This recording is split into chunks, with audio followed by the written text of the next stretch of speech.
Bismillahirrahmanirrahim. Assalamualaikum warahmatullahi wabarakatuh. Alhamdulillah alladzi bi ni'matihi tatimmu shalihat. Salatu wassalamu ala Rasulillah wa ala alihi wa sahbihi wa ba'd. Alhamdulillah, hari ini kita masuk di surat yang terakhir di juz 29, yaitu pada surat Al-Mursalat. Sesuai dengan ayat yang pertama, yaitu Wal Mursalati Urfa. Surat ini seperti yang disampaikan oleh kebanyakan para ahli tafsir, bahwa surat ini turun di Makkah, atau yang dikenal dengan periode Makkiyah, yaitu sebelum Rasulullah Sallallahu Alaihi Wasallam hijrah ke Madinah.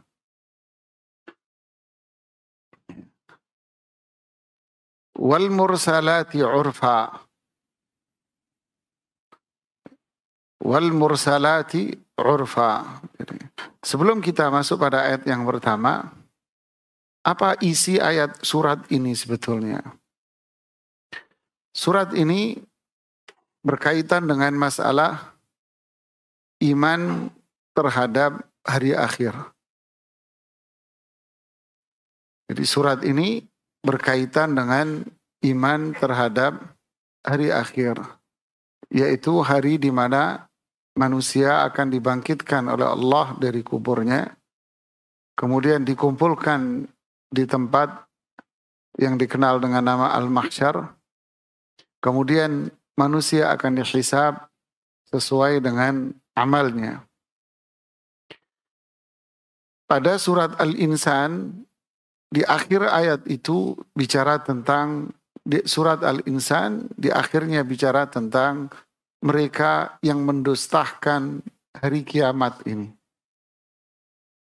Lalu Allah Subhanahu wa Ta'ala melanjutkan pembahasan tentang hari kiamat ini sebagai bantahan bagi mereka-mereka yang tidak mempercayainya, dengan cara Allah Subhanahu wa Ta'ala menyebutkan kekuasaannya di alam semesta ini. Allah yang menciptakan, Allah yang mengatur alam semesta ini, Allah yang menghidupkan alam semesta ini, sebagaimana Allah pula yang menghidupkan hati-hati orang yang beriman dengan wahyu dan diutusnya seorang Rasul. Imam Al-Bukhari mengatakan, tujuan dari surat ini, kata beliau, adalah maksuduha ad-dalalatu ala akhiril insan, yaitu bicara tentang akhir dari kehidupan manusia. Min ithabati syakirina bin na'im, memberikan pahala bagi mereka-mereka yang bersyukur dengan kenikmatan. Wa isabatil kafirina bi'adzabil jahim, dan menempatkan orang-orang kafir dalam azab neraka jahannam. Fi yaumil fasl, yaitu pada hari hisab. Ba'da jam'il ajsad wa ihya'il ibad, setelah tubuh-tubuh manusia dikumpulkan kembali, dan setelah semua manusia dihidupkan oleh Allah Subhanahu wa Ta'ala. Ba'da tayyi hadzal wujud wa taghyir al-alamil ma'hud, kata beliau, setelah alam semesta ini dilipat dan setelah perubahan terjadi pada alam semesta, dan seterusnya. Jadi surat ini bicara tentang hari kiamat, hari kebangkitan, hari hisab, di mana orang yang beriman akan mendapatkan pahalanya, yaitu surga. Dan orang kafir, orang musyrik, dan orang yang bergelimang dengan kemaksiatan, orang munafik, akan mendapatkan balasannya, yaitu azab dari neraka Jahannam. Allah menyebutkan ini ingin menjelaskan kepada mereka-mereka yang mendustakannya bahwa hari akhir itu memang terjadi. Dan itu bukan hal yang sulit bagi Allah. Lalu Allah menyebutkan kekuasaan-kekuasaan dan kebesarannya dari awal surat. Kita lihat pada ayat yang pertama. Allah berfirman, A'udzu billahi minasyaitonir rajim. Bismillahirrahmanirrahim. Wal mursalati urfa. Al mursalat yaitu yang diutus, yang dikirim. Al mursal. Sesuatu yang dikirim. Ya, sesuatu yang diutus atau yang dikirim jemaah. Makna al mursal. Al-mursalat berarti banyak yang dikirim itu.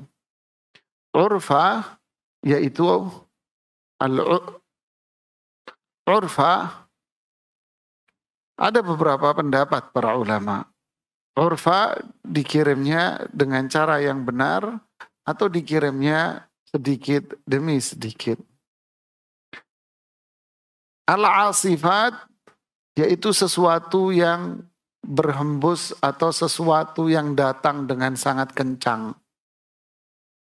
An-nasyirat, nashra, yaitu sesuatu yang disebarkan dengan penyebaran yang begitu luas. Fal-fariqati farqa, berasal dari kata al-farq, yaitu sesuatu yang memisah. Apa yang dimaksud ini semua jemaah?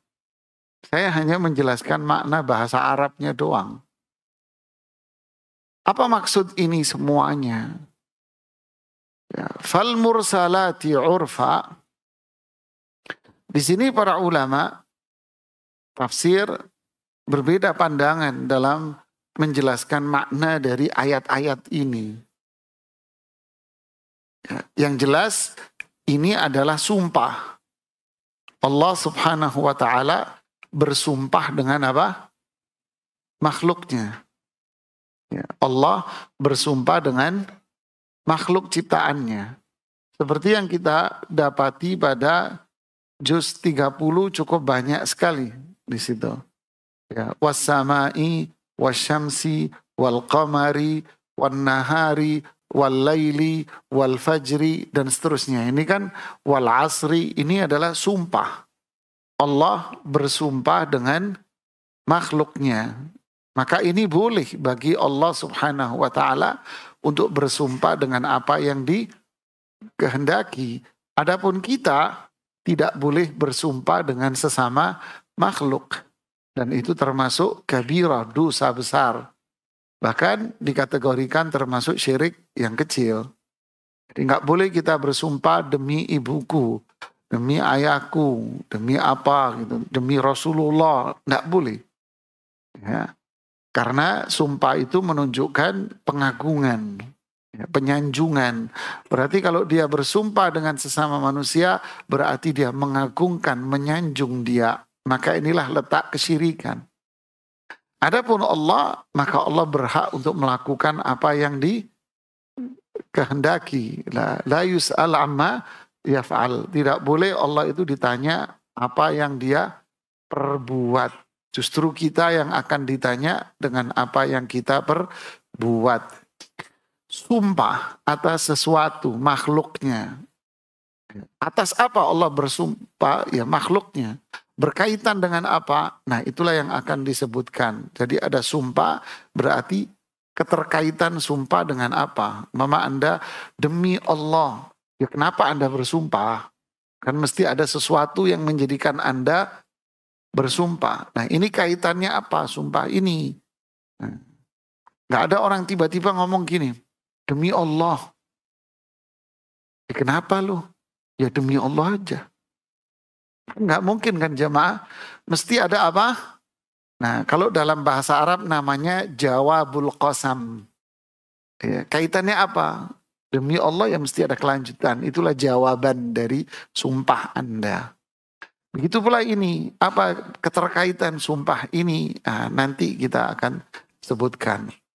Lalu apa maksud dari sumpah-sumpah ini? Kalau tadi hanya makna secara bahasa. Di sini para ulama tafsir berbeda pendapat menjelaskan tentang makna dari ini semuanya.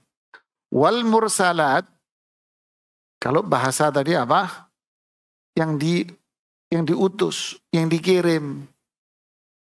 Ini maknanya ini yang dikirim. Wal mursalat, ini yang dikirim jamaah. Jadi begitu banyak penjelasan para ulama, saya juga puyeng melihat penjelasan begini jamaah.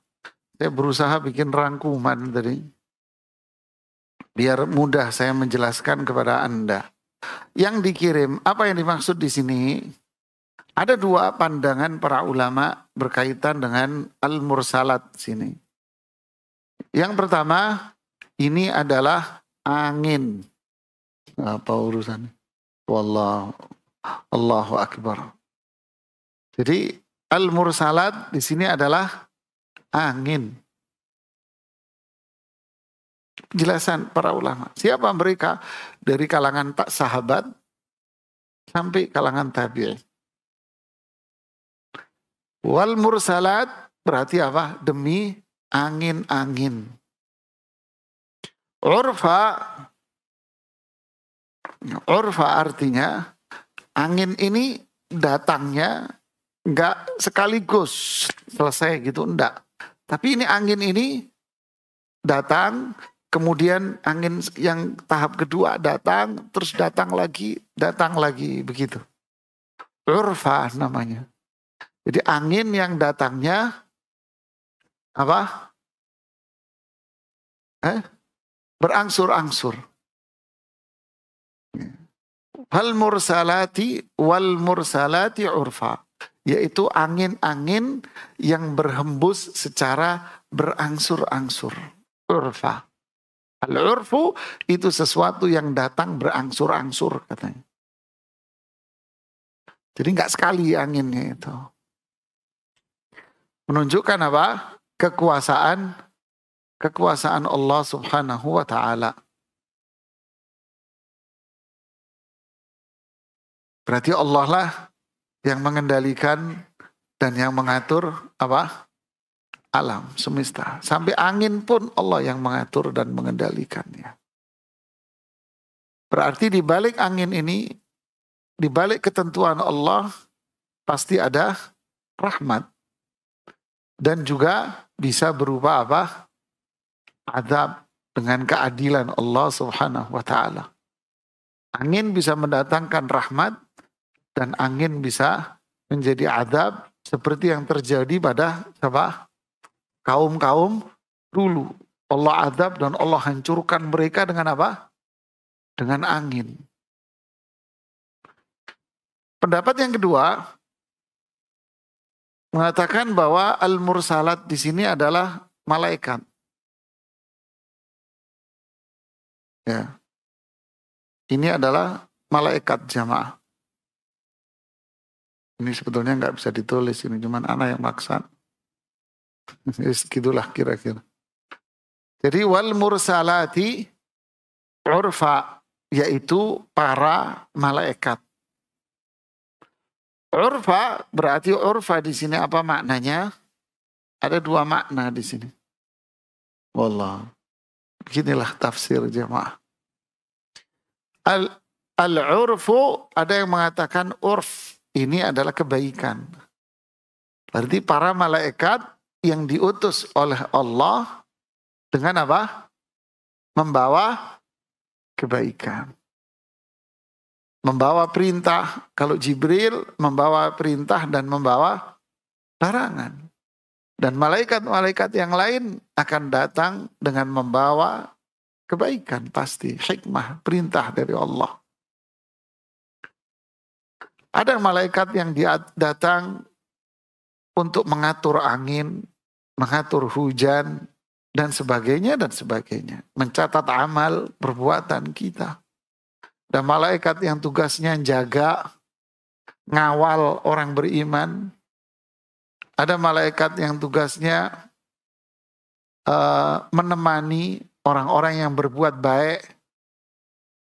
Dan seterusnya jemaah.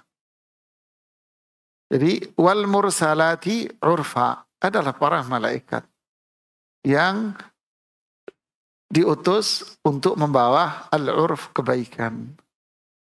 Makna yang kedua, al-urf adalah malaikat yang datang silih berganti. Jadi kayak angin tadi datangnya apa? Berangsur-angsur, begitu pula ada malaikat yang datangnya berangsur-angsur. Seperti dalam hadis yang sering kalian dengar, ada malaikat yang tugasnya di pagi, ada malaikat yang tugasnya di malam hari. Pergantiannya kapan? Waktu asar sama waktu subuh. Jadi ada 2 shift kayaknya, 2 shift pagi dan shift malam ini.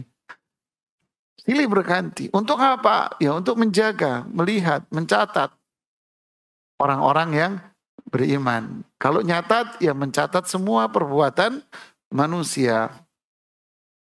Ini makna ayat yang pertama. Berarti dari sini menunjukkan apa? Ya kekuasaan Allah subhanahu wa ta'ala di alam semesta.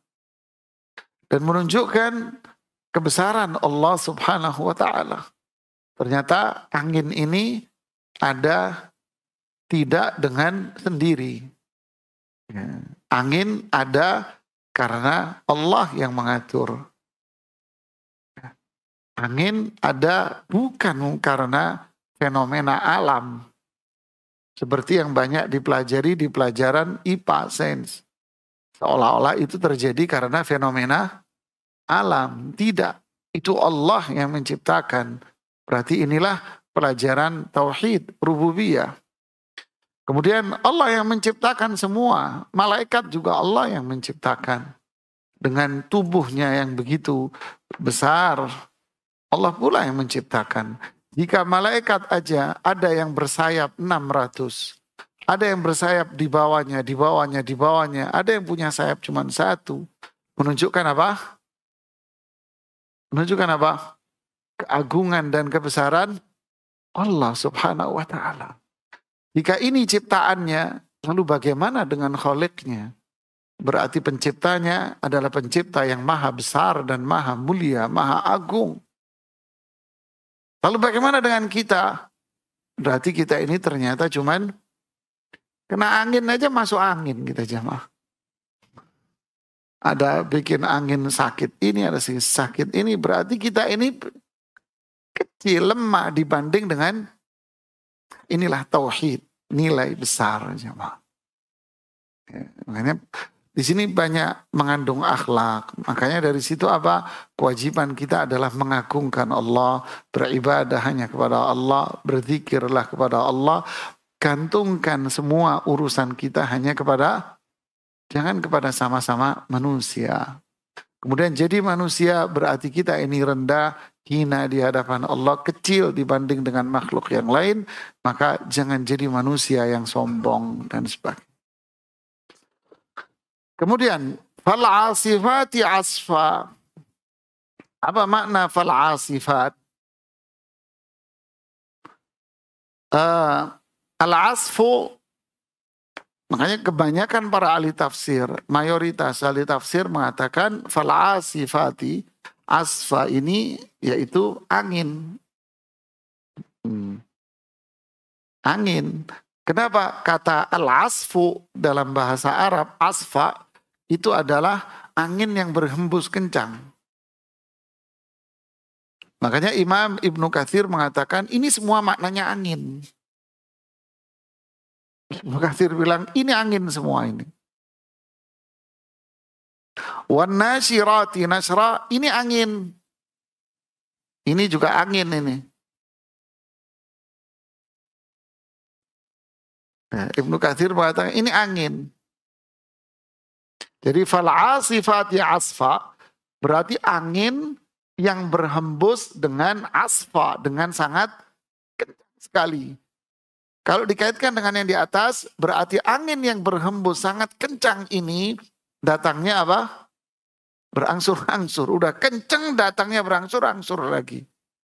Ya, kita yang bertiup pelan-pelan aja masuk angin, kena flu apalah. Ini sekali lagi menunjukkan apa tadi? Keagungan Allah, tauhid, kebesaran Allah. Kita ini kecil, nggak ada apa-apanya. Wan nasirati nasra. An-nasru berarti di sini apa? Angin juga. Yang maknanya nasir ini menyebar. Berarti wan nasirati nasra adalah angin-angin yang disebar oleh Allah di beberapa penjuru-penjuru.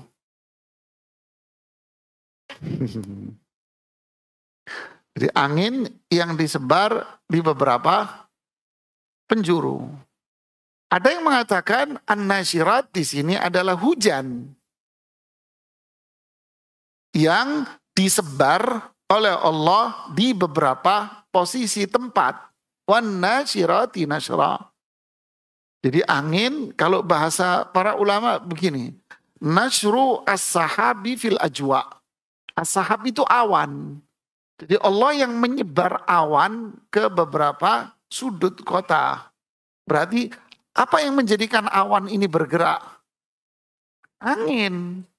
Jadi angin yang disebar oleh Allah ke beberapa tempat sehingga terbentuklah apa namanya? Awan. Wan nasyirat, hujan yang Allah tebar ke beberapa penjuru bumi. Berarti semua ini yang ngatur siapa?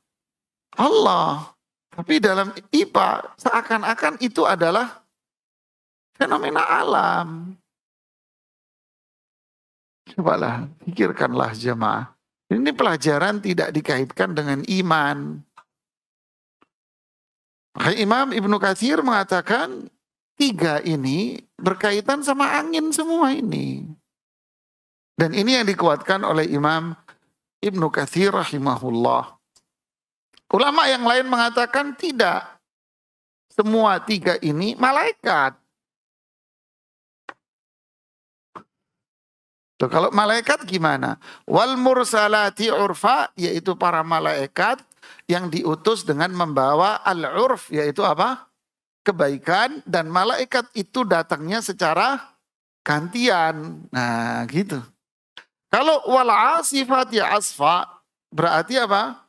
Yaitu para malaikat yang ditugaskan oleh Allah ke bumi, dan turunnya malaikat itu sangat cepat seperti angin.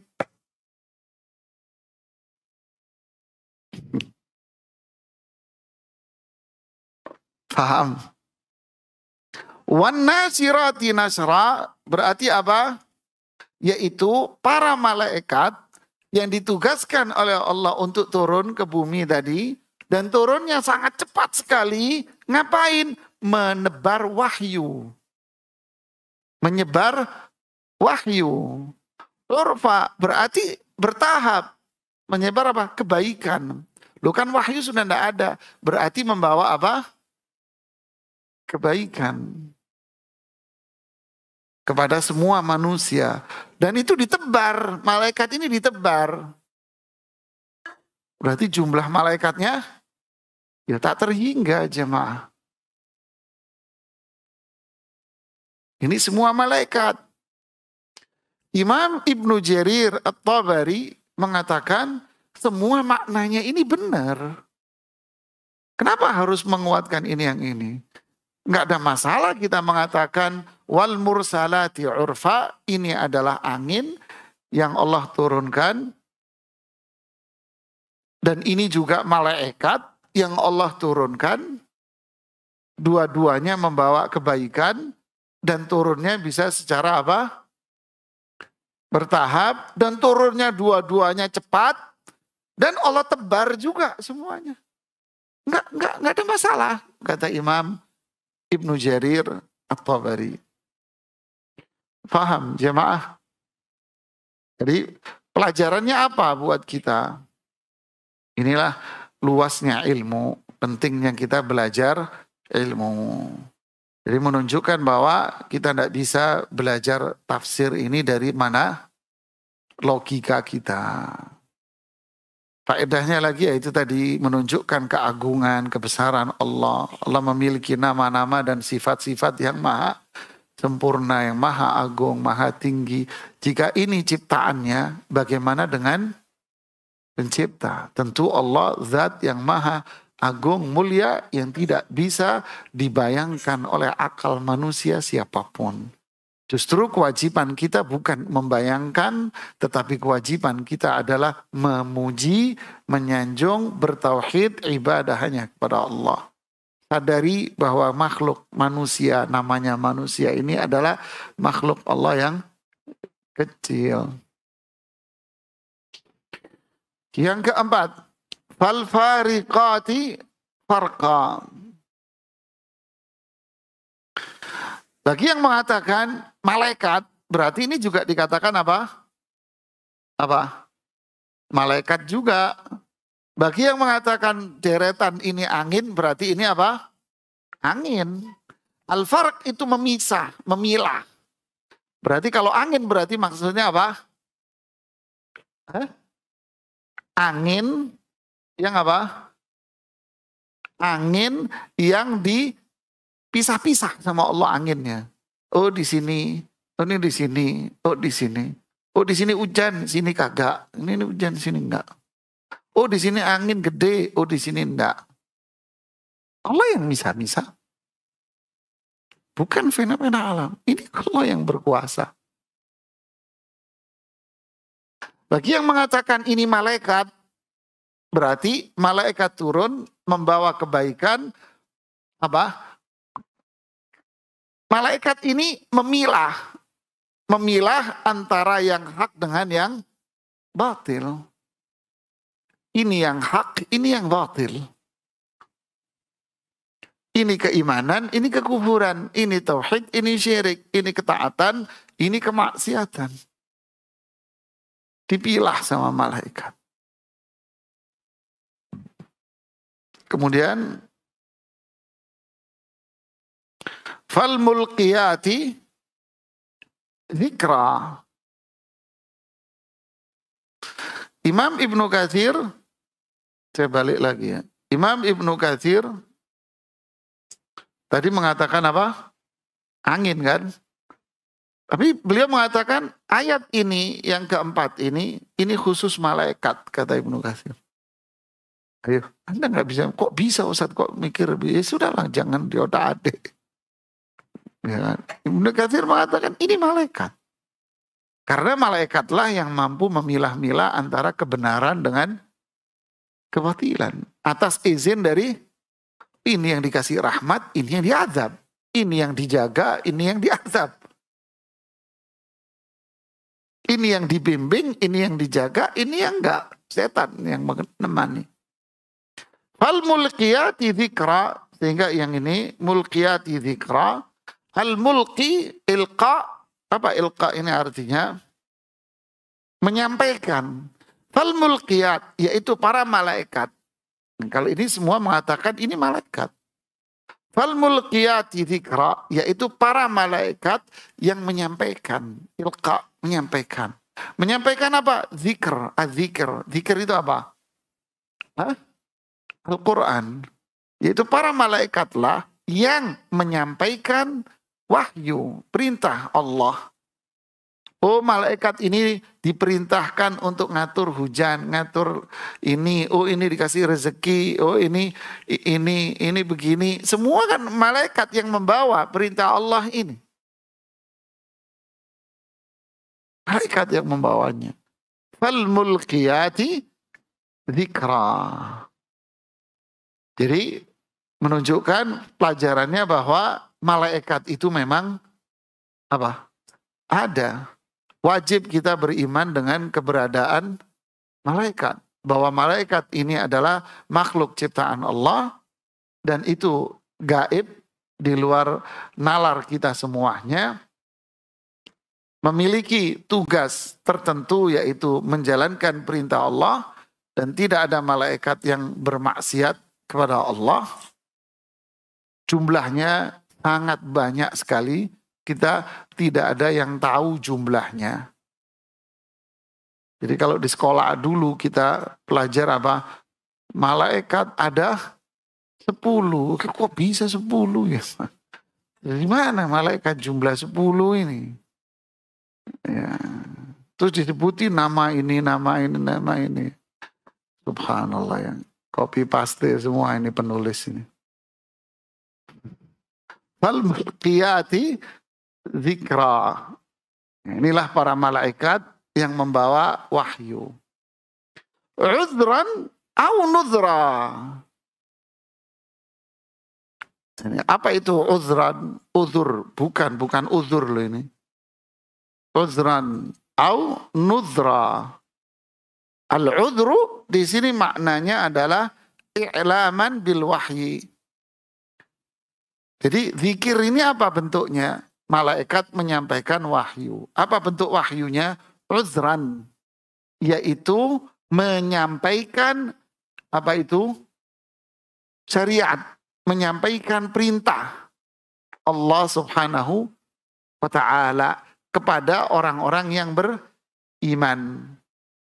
Uzran juga bermakna menyampaikan pahala yang bakal diterima oleh orang-orang yang beriman.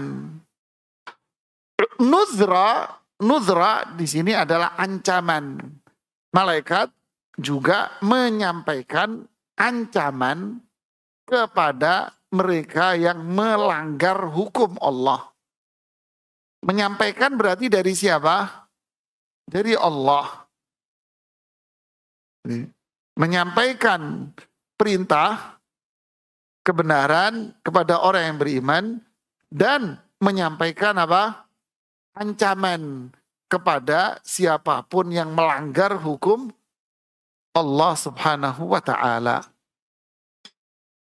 Ini makna uzran, yaitu menyampaikan. Nuzran apa? Ancaman. Paham? Paham atau belum? Nah, itu tadi kan sumpah-sumpah. Sumpah tadi ada apa? Ada jawabannya kan? Ada kelanjutannya. Kayak tadi kita contohkan, demi Allah, terus dia diem. Demi Allah ngapain, Mas? Ya demi Allah, Mas.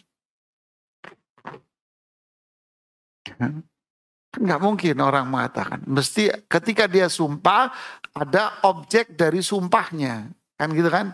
Objek dari sumpah. Demi Allah dia begini. Demi Allah saya begini. Gitu. Berarti kan ada objeknya.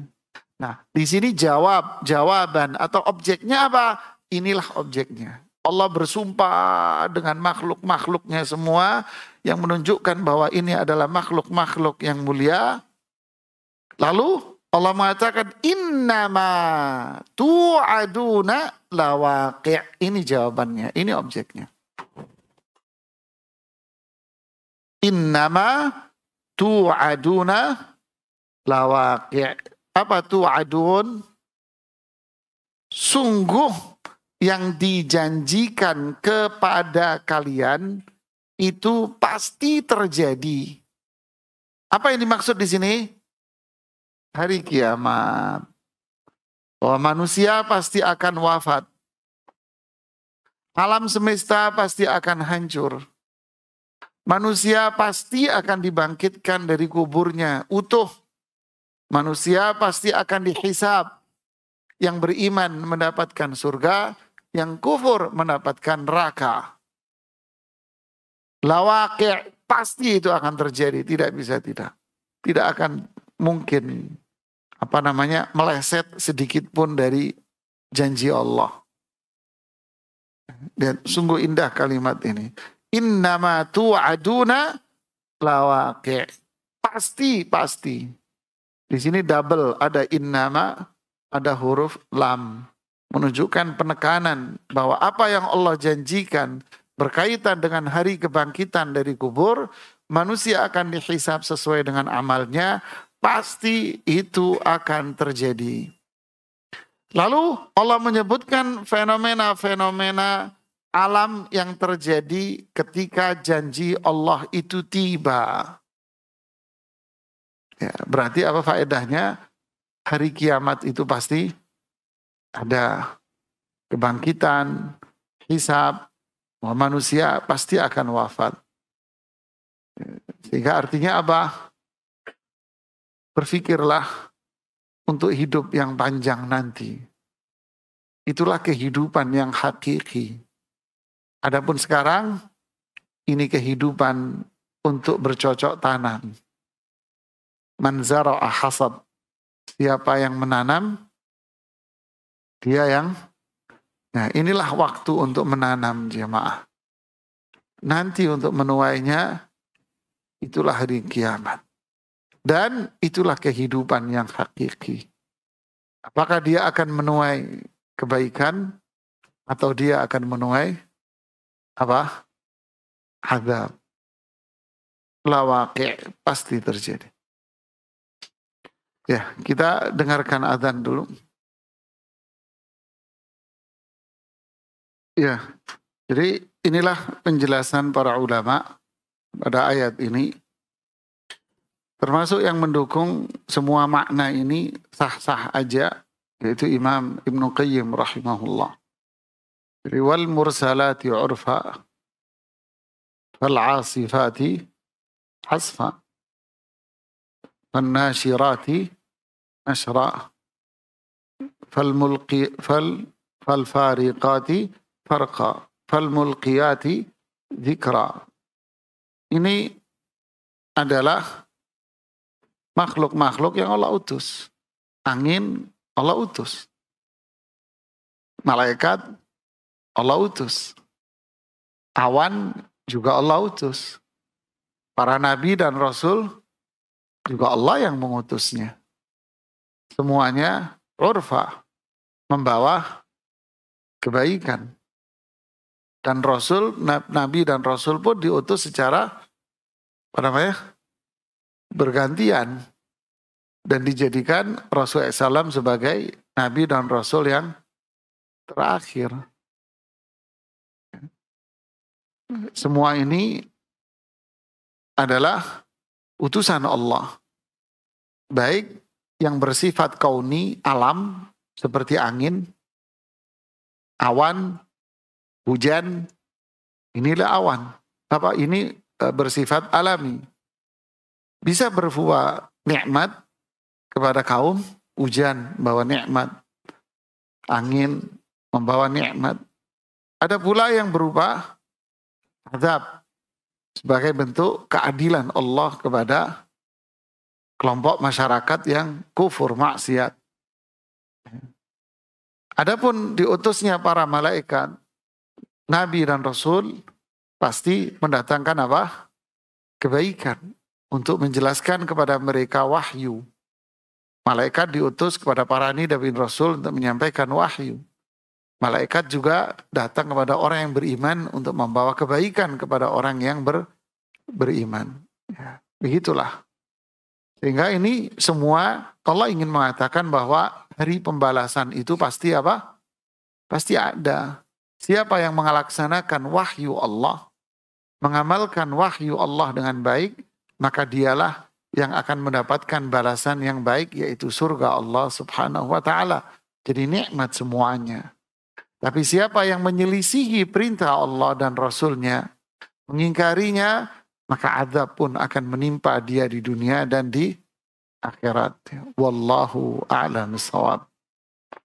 Silakan kalau ada yang bertanya.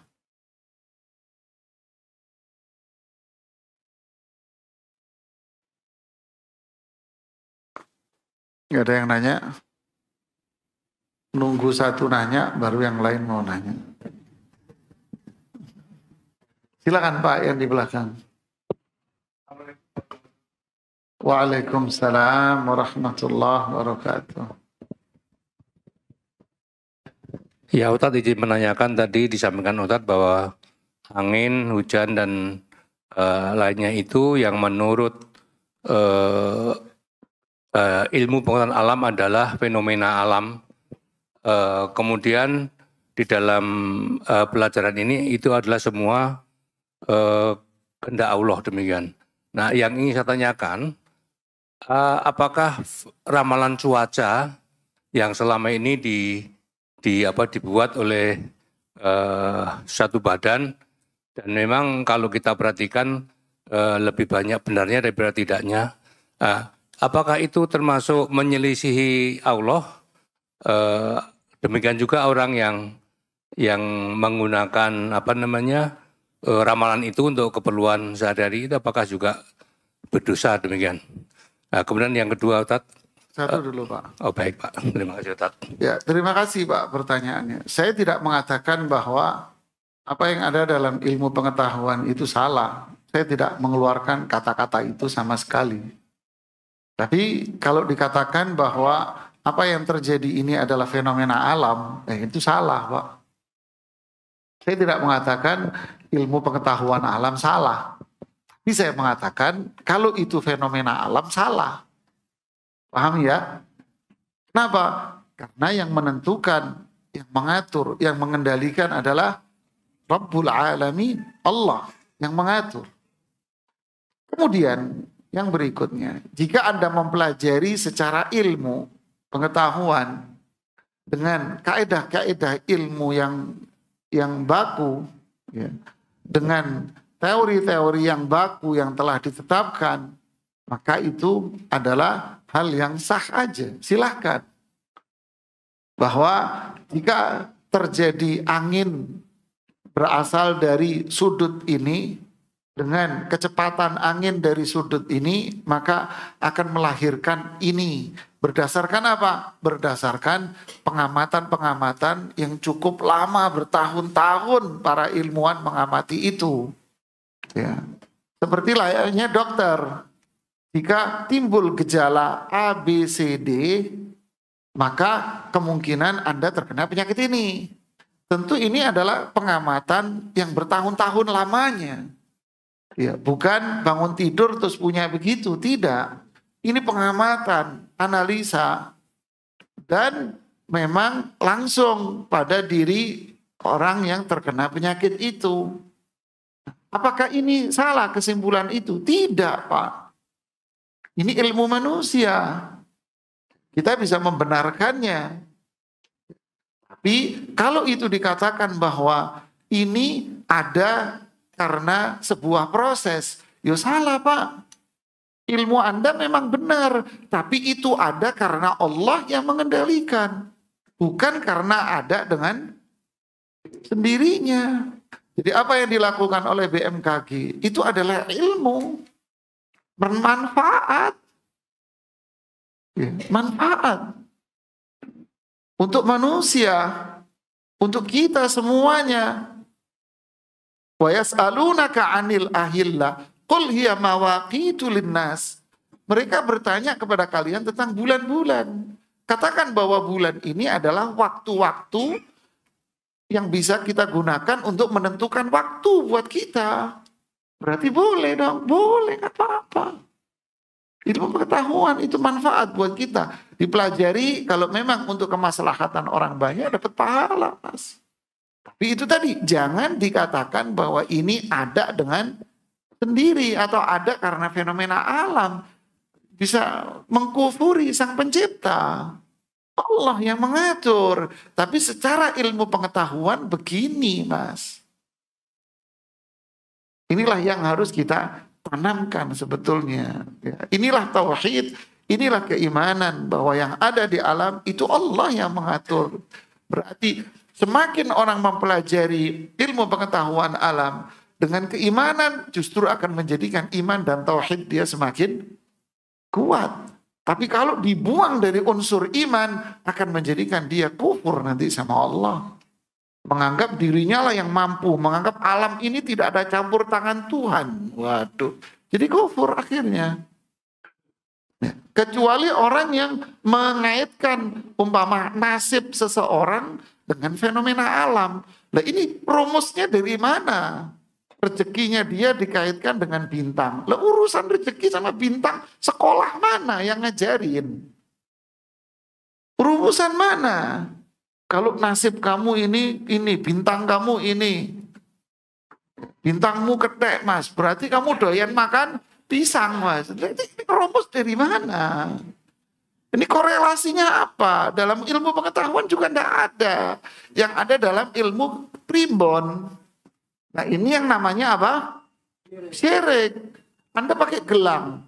Gelang apa? Ini gelang magnetik pak. Gelang ini akan melahirkan adanya menarik energi alam. Menggabungkan dengan energi tubuh Anda. Menjadikan peredaran darah Anda. Ya enggak butuh kedokteran toh mas. Ya buka aja jualan di depan RSCM situ biar nggak ada yang ke rumah sakit. Kan logis pakai akal pak. Nah ini yang dikategorikan hal-hal yang syirik. Ya bedakan antara memang ilmu pengetahuan yang didasarkan atas sebuah penelitian-penelitian yang dalam dan panjang. Dengan hasil dari mimpi dan pengamatan para dukun.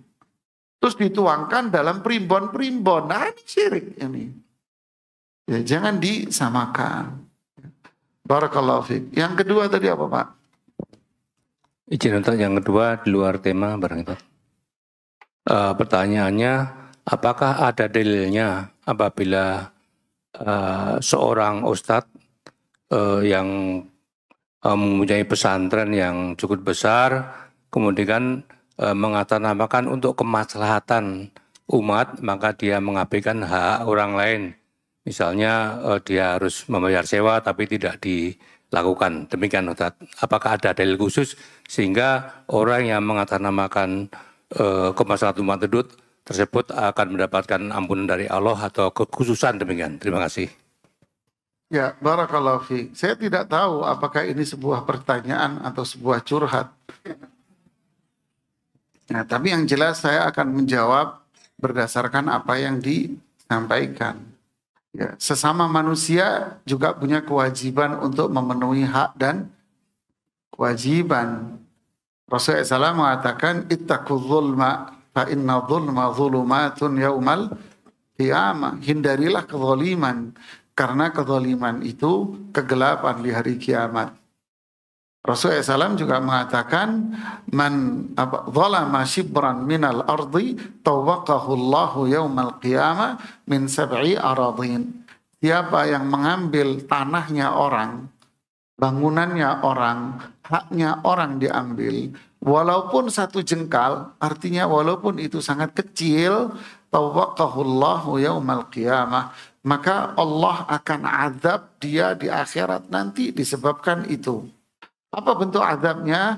Allah menyuruh dia untuk membawa barang atau benda atau aset yang dia ambil dengan cara yang tidak zalim itu. Disuruh bawa dan disuruh gotong di hari kiamat nanti. Lalu barang itu akan diikatkan dan dicekikkan di leher dia pada hari kiamat nanti, jemaah. Jadi inilah beratnya urusan dengan sesama manusia. Ya, mau siapapun dia, ya, maka inilah ancaman beratnya. Ya. Jadi berhati-hatilah ketika kita berhubungan dengan sesama manusia. Ya ayyuhalladzina amanu aufu bil uqud. Wahai orang-orang yang beriman, tepatilah janji-janji kalian. Ya ayyuhalladzina amanu la takhunullaha war rasul wa takhunu amanatikum wa antum ta'lamun. Wahai orang-orang yang beriman, jangan mengkhianati amanat Allah, yaitu tauhid. Jangan mengkhianati amanat Rasulullah SAW, yaitu apa? Menjalankan sunnahnya, petunjuknya. Wa takhunu amanatikum, dan juga jangan mengkhianati amanah-amanah yang diberikan kepada kalian. Padahal kalian sadar bahwa ini bukan punya kalian, kenapa diserobot? Ini bahaya nih. Wallahu a'lam. Ada lagi yang bertanya?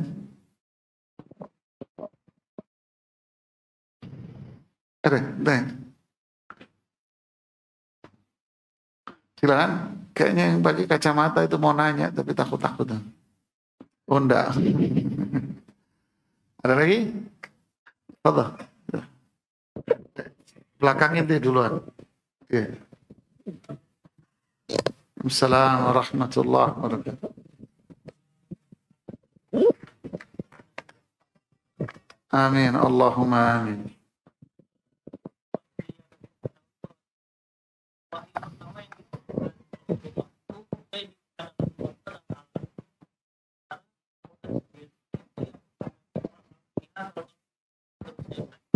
Yang jadi pertanyaan anak, kenapa bisa seperti itu gitu, maksudnya urutannya dan juga panjang gitu Ustaz. Apakah Al-Baqarah itu berturut-turutnya atau terpisah-pisah gitu Ustaz?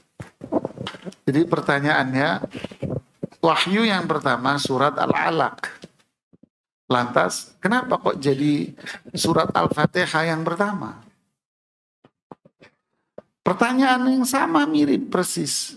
Pada kemarin saya mengisi kajian online yang bertanya satu jamaah dari Jerman. Bukan pakai bahasa Jerman jamaah, ya nggak ngerti ya nanya jamaah. Wong Depok tinggal di Jerman. Jadi, nanya dengan pertanyaan persis seperti ini. Saya jawab begini. Orang makan itu ada hidangan pembuka. Terus hidangan utama penutup. Ya kan? Pembuka itu biasanya apa bentuknya? Buah atau apa gitu kan? Penutupnya biasanya apa? Agar yang manis-manis gitu kan? Yang ngatur siapa? Siapa masih ngatur? Apa salah kalau ente agar ditaruh di depan? Kalau dalam dunia restoran salah parah itu mas. Coba nanya sama restoran. Yang nyuruh siapa mas? Tapi enggak ada itu. Kita berjalan mas. Ya kan? Ini cerita hanya keseharian aja. Al-Quran. Kenapa Anda pertanyakan Al-Quran? Sedangkan yang urusan restoran enggak Anda nanya sama. Kenapa inti nanya? Anda nanya sama itu. Kenapa mas Anda nanya? Iya Ustadz ya, kenapa? Bingung diri dia. Kenapa urusan Al-Quran inti pertanya-tanyakan? Giliran inti makan inti nggak pernah nanya. Kenapa makan puding diakhirin? Coba tanya dong ke restoran sono. Syaitan berusaha untuk apa jamaah? Tashwish, merusak pola pikir kita dengan Al-Quran. Ini jawaban. Jawaban berikutnya. Allahu a'lam haitsu yaj'alu risalata. Allah Maha tahu bagaimana Allah mengatur risalah ini. Siapa yang menentukan ini Al-Fatihah, Al-Baqarah, Ali Imran? Siapa? Allah Subhanahu wa taala. Al-Quran memang turun farqan. Itu apa? Bertahap. Seperti yang kita jelaskan kemarin kan. Bertahap Allah menurunkan Al-Quran. Yaitu apa? Satu ayat sesuai dengan kondisi, kejadian, pertanyaan, kasus. Yang ngurutin siapa? Kita pun sering dengar kalau di bulan Ramadan. Bahwa malaikat Jibril kalau bulan Ramadan tadarus sama. Lu kan yang nurunnya kan ayat-ayat. Lu apa yang ditadarusin? Kalau mau nanya.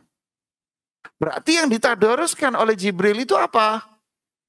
Al-Quran. Artinya apa?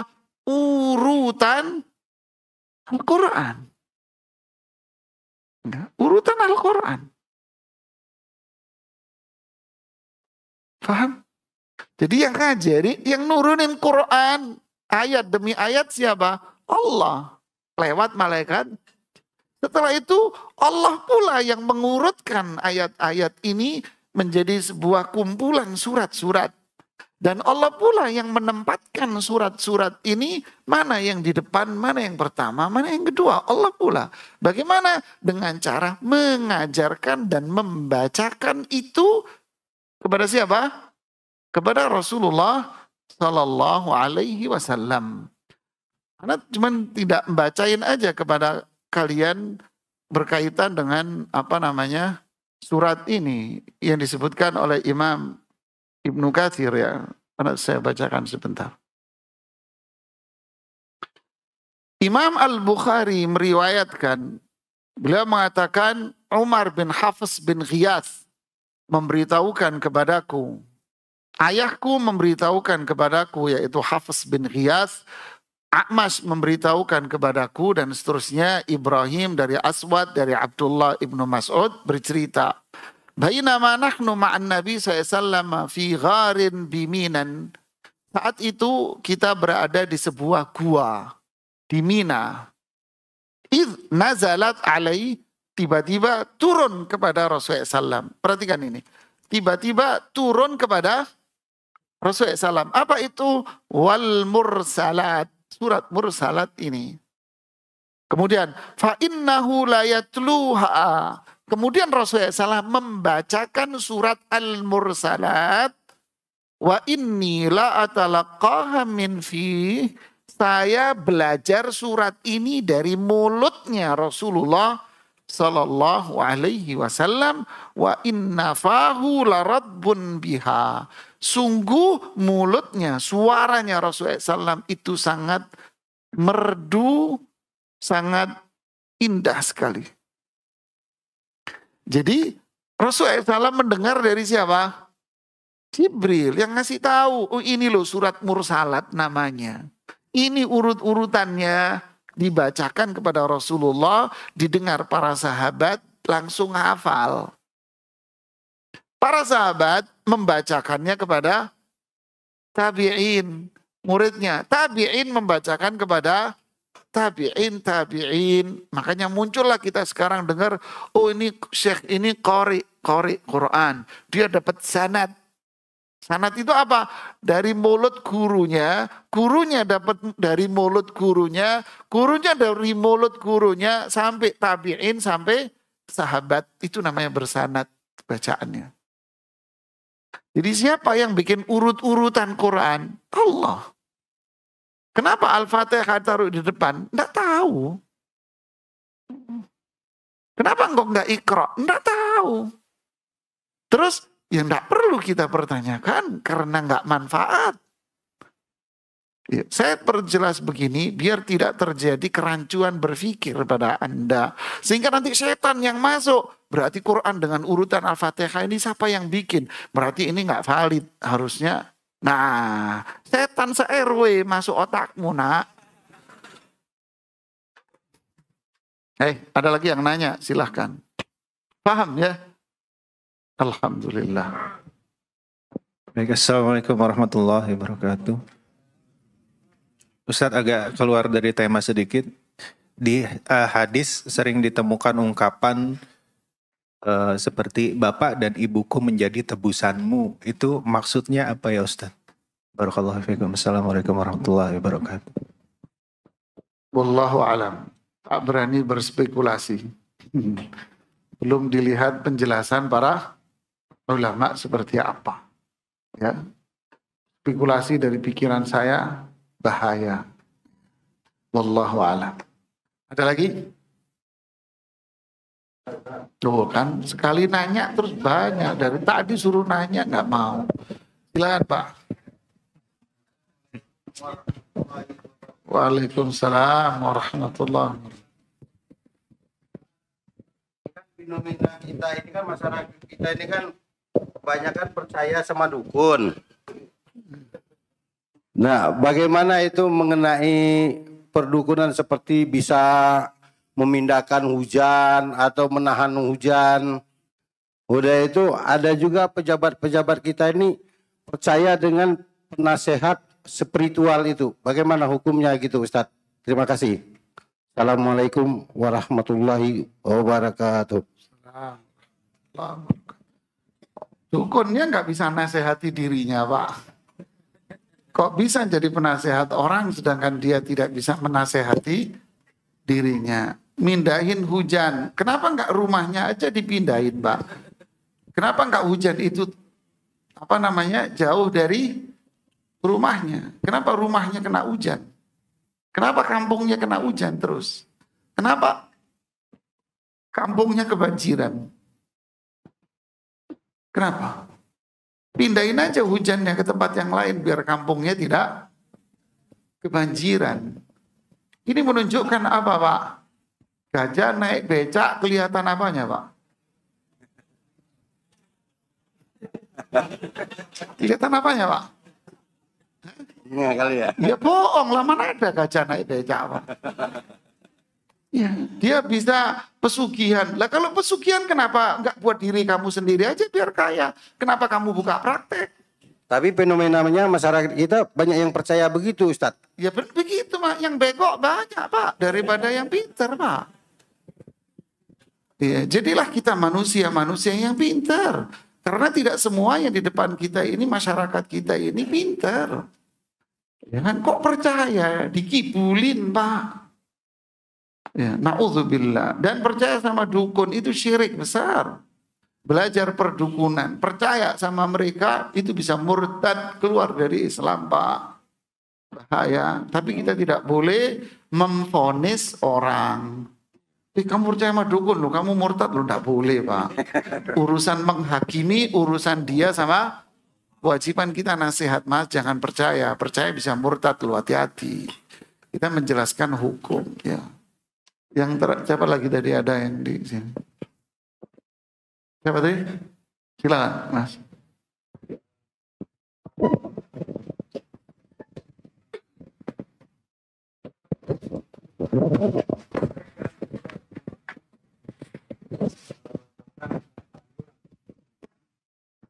Supermarket di mana di situ dijual juga.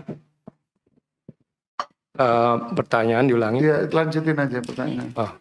Bolehkah kita memasok atau menjual barang yang halal seperti sayur atau buah ke resto atau supermarket di mana di situ juga dijual barang haram seperti komer atau makanan haram gitu, Ustaz?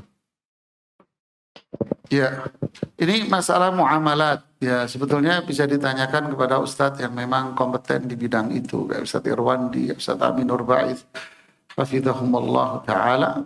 Tapi para ulama membagi perusahaan itu 3. Perusahaan murni haram, perusahaan murni halal, dan perusahaan yang bercampur. Ya, perusahaan murni apa? Haram, murni haram, riba, atau investasi dan pemodalannya haram 100%. Kemudian yang kedua, ada perusahaan yang murni apa? Halal, modalnya memang murni dari kantong dia, jualannya jualan produk apa? Halal dan sebagainya. Ada perusahaan yang campur baur, ada halalnya, ada haramnya di dalam satu perusahaan ini. Nah, para ulama membahas apa hukumnya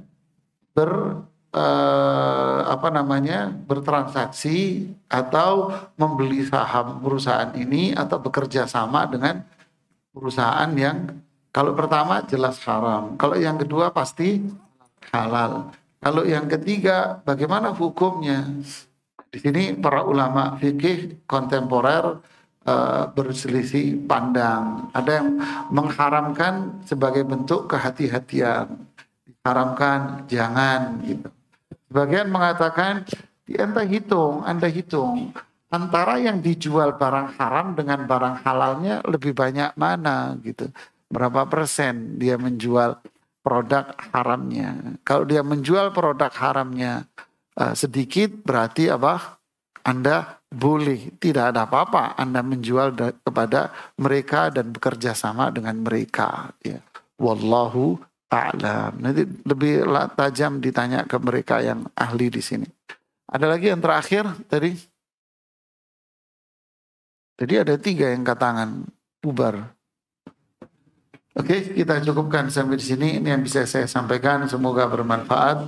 Subhanakallahumma bihamdik. Asyhadu an la ilaha illa anta. Astaghfiruka wa atubu ilaik. Assalamualaikum warahmatullahi wabarakatuh.